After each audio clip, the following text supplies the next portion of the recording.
Hi, it's Gwen Fox, and I'm so glad you're here. Please subscribe because we would love to have you. Now, being an artist is one of the most beautiful occupations you could do.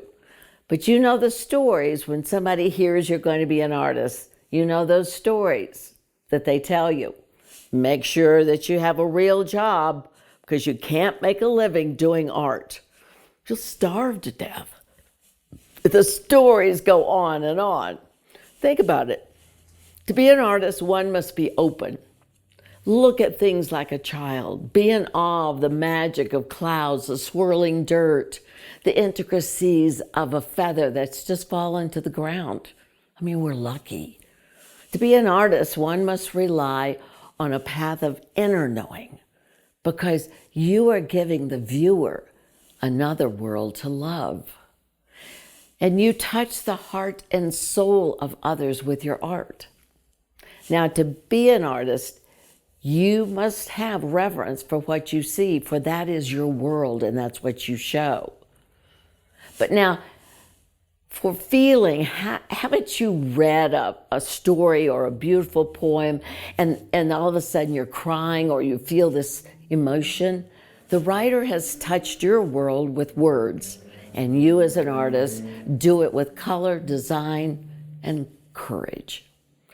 Artists pay attention to things that others never have the honor of seeing or visiting.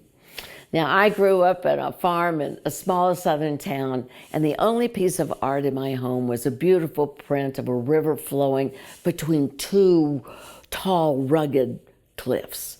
I would stare at this and wonder, how could anybody capture such beauty? How did the water look real? It was transparent and it was moving. And oh my God, it wasn't until I was 21 that I saw my first original painting, and I was in awe. There comes a time in our lives when we finally decide to act on that voice within us.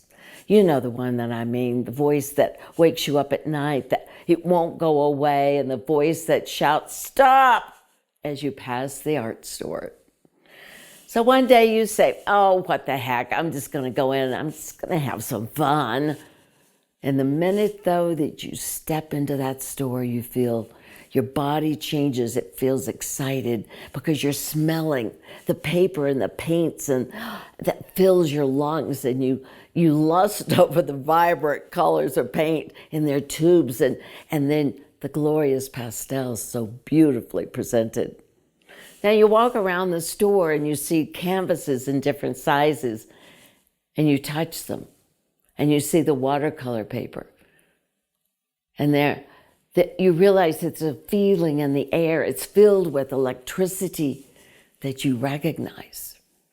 And you stand there and you just absorb this feeling and you wonder, it seems familiar. Well, it should feel familiar because you've just come home to yourself. You are an artist. Enjoy. See you next Thursday.